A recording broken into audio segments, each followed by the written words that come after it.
most of these calls and grants, they are coming through the Horizon Europe World Program. This is the next generation of research innovation from European Commission. It was before Horizon 2020, which ended of course in 2020, and the next iteration is called Horizon Europe 2021-2027. The way it goes, you have work programs being edited and shared, and then based on these work programs, then open calls, they are open. These work programs are for 2 years, so you will have 2021 and 2022, which were towards the end of this cycle, and then 2023 and 2024 already drafts for this work program for various clusters and missions.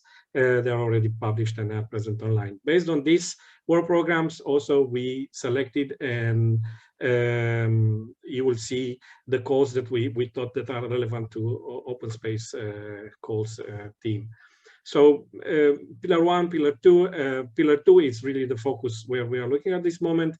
What you have on the left side, you have all 6 clusters. I put also a link to the work program that I mentioned before, is 2021-2022 work program, and in the end I put also the link to the mission, which is a new type of call introduced with the Horizon Europe.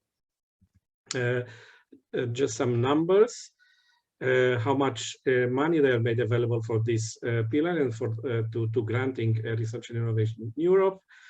And then moving forward towards the theme of today, I would like to start with actually introducing how you can read the idea of such a code.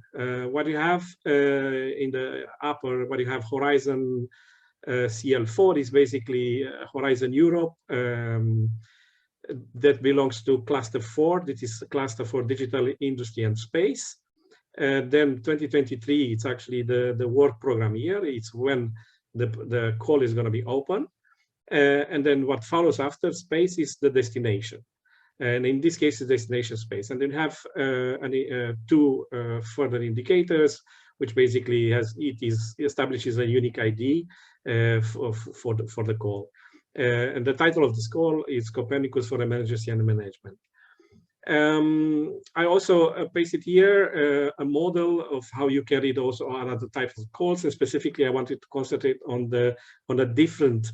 It's not part of any cluster, but it's, as I mentioned before, is the missions. So you have Horizon mission. It's year 2022. The mission is Ocean. I will speak a little bit more about missions in the following slides. And the same way you're going to read the ID of the call with work program year and then which mission belongs. In this case, it's the mission which focuses on Ocean. On the left side, you have more information that you can retrieve yourself about the EU mission in general, and then also there's a link in the bottom left, EU mission info days, where the European Commission presented all the missions, where you can retrieve a lot of information. What is the scope? What is the objective? What are the outcomes? And then the timeline for EU missions. But in a nutshell, EU missions are a new. There's a new way to bring concrete solution to the challenges the European Commission identified. So 5 mission areas have been included in the Horizon Europe regulation.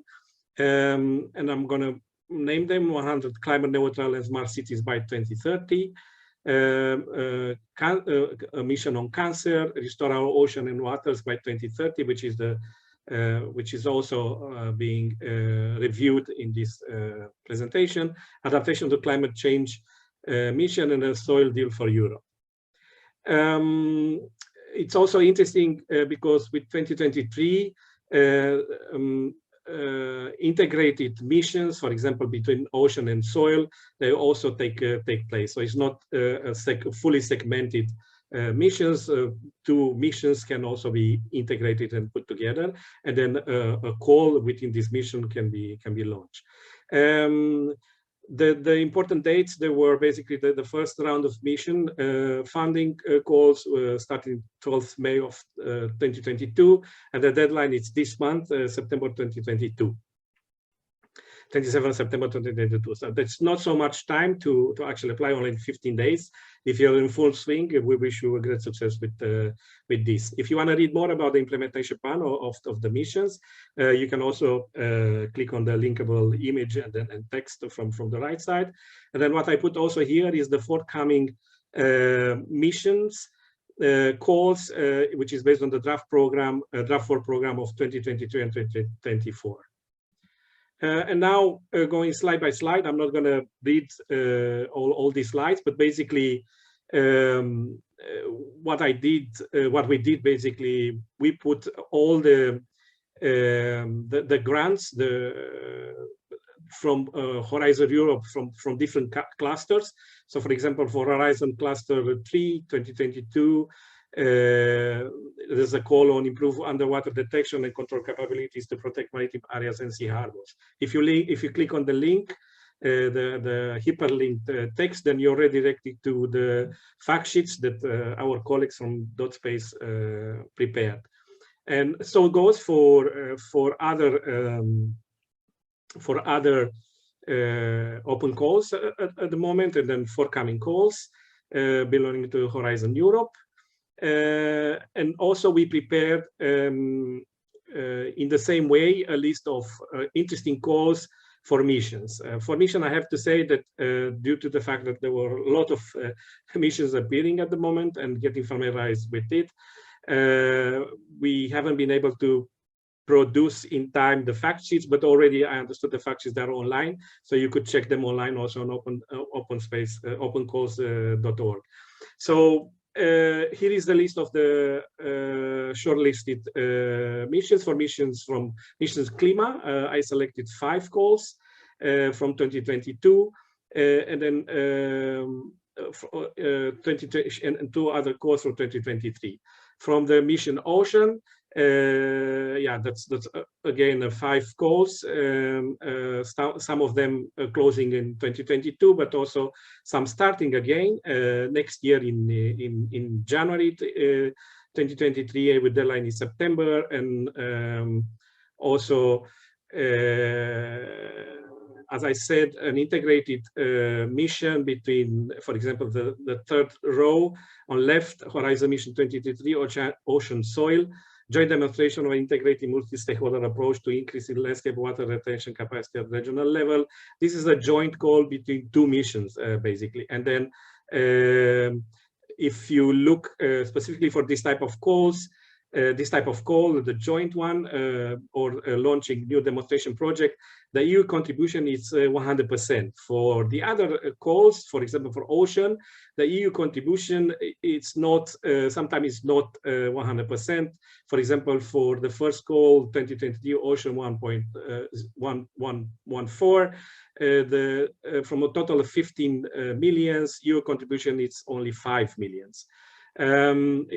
Also in the more information about how much funding is being available, and then about the call, you will also read it from the fact sheet, but also you can read it from the work program. And in the work program, you will learn from where this EU contribution is made available, because it comes from different areas of funding. But this is not the relevant. I think the most relevant part is how to identify and which calls have been selected and shortlisted. And this is how the fact sheets looks. You have on the left side for the call from cluster 4 from 2023, from destination space, Copernicus from emergency management, and a similar fact sheet, but this time for mission. So this is specific for a joint demonstration for coastal resilience in the Atlantic Ocean. You can retrieve these fact sheets either by clicking on this hyperlink image, or also going to our Open Calls website. Now, where you can find partners, of course, during our webinars and during our pitching, industry pitching, or also during our breakout rooms discussions, but also dotSpace, Ground Station dotSpace has been delivering for the for the past year industry maps, which map all the space ecosystem in a country. So we did the space ecosystem, space industry map of the Netherlands, and then also we did a similar exercise for the Czech Republic. For the general information, for the Dutch companies that want to apply and they want to find out more information about how to apply to European project, also maybe even get revision of your proposal, you can reach out to Netherlands Enterprise Agency, RWO, and then you have here also a hyperlinked contact. Where you can find the tender and opportunities, of course, within the CEDIA, in the CEDIA portal. Now, section about missions and cluster and how to write a proposal can also be found on the European Commission website, and then it's hyperlinked here. Now, previous and forthcoming events and projects, upcoming webinars, 27th of September, we'll meet in the same format, but with a new theme, adaptation to climate change on the 27th of September, biodiversity 11th of October, a farm to fork and soil deal for Europe 25th of October. Then, as Katja mentioned, I also hyperlinked here the past webinars that we had before the summer break. Another interesting webinar was brought to my attention by my colleague Linda. It's an online workshop on biodiversity in coastal ecosystem organized by OSPA between 11 and 12 of October. And then I also inserted here two projects that currently we are involved and then are related to biodiversity and then ocean. First, the Iliad project, digital twin of the ocean, and another very interesting project that just started is Nature First. If you want to register for the online workshop on biodiversity and coastal ecosystem, yeah, just click on the right image with the newsletter from OSPA. And then that would be my presentation, my last slide. Okay, well, thank you very much, Andrei, for this waterfall of information, I'd say. First of all, you hyperlinked a lot of text. That, of course, doesn't work in the call, but people will get this presentation sent to them if you've registered for this webinar after the webinar. So please stay tuned and you'll get this in your email, and then you can click on all these different links. Also want to point out that all the events that Andrei mentioned, we have an events calendar on our website that we do very much our best to keep up to date, where you will find the events that Andrei mentioned and many more in all the different areas that we cover with our webinars and with our business. So please go to our website, groundstation.space, and then click on events to see the up-to-date events calendar. Andrei, you mentioned lots of opportunities for people to get involved in all these different calls and to find partners and write proposals. What can we do as Ground Station to help these people? Yeah, besides the webinars that we organize, we're always present at different events, and also we are participating in many other European projects, and also we organize capacity building events. Also, we have engagement events as well. We also we do a lot of marketing in regards to this project, and then specifically we're also gaining more and more experience in coordinating and then managing this type of projects. Now, writing a European project, there's no certain recipe for it. This has to come after a concerted effort by everyone, and I think there's already a lot of resources from where somebody can learn how to write a project. But in this sense, dotSpace, Ground Station dotSpace, it's an open innovation network. But any innovative idea is being taken and transformed into various applications and tools and even projects, and then also applying for European projects as well. Okay, just the basics, Andrei. Can anyone just write a proposal for this? How does it work with these consortia? Well, I would say no. You cannot write it out of nowhere. I think you need to have a little of guidance, and then I think it's very important to find a good partner that already has experience within the European projects. If it's not coordinated, at least this partner can guide you through the writing process. And as Linda mentioned, and also Steph, the impact session of writing such a proposal is very important. And most of the times, if you don't have an experience writing European project, and specifically European Horizon Europe, which is an evolution of a previous template for writing project, the impact section is very important. And then most of the times, impact section is being is not properly interpreted by the writer.